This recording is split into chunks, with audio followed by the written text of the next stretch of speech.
Ito pala ang kasaysayan ni Arnulfo Parny Teves Jr.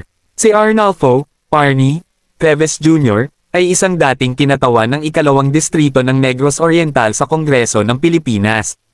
Siya ay naaresto at ibinilanggo sa Timor-Leste matapos mag-apply ng asylum. Gayunpaman, siya ay na-deport pabalik sa Pilipinas matapos tanggihan ng mga awtoridad ng Timor-Leste ang kanyang aplikasyon para sa asylum.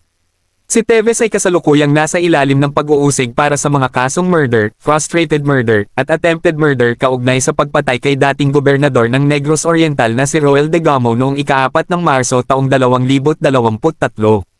Ayon sa mga awtoridad, si Teves ang mastermind sa likod ng pagpatay kay Degamo at 10 iba pa.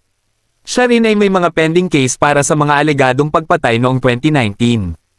Matapos ma-deport mula sa Timor-Leste, si Teves ay dumating sa Pilipinas noong Huwebes ng gabi at agad na naaresto ng mga awtoridad. Siya ay dinala sa National Bureau of Investigation, NBI, headquarters sa Maynila para sa bukang procedure at medical examination ayon kay Pangulong Ferdinand Bongbong Marcos Jr. Si Teves ay, ngayon ay nasa Pilipinas at haharap sa hustisya para sa mga kasong isinampa laban sa kanya.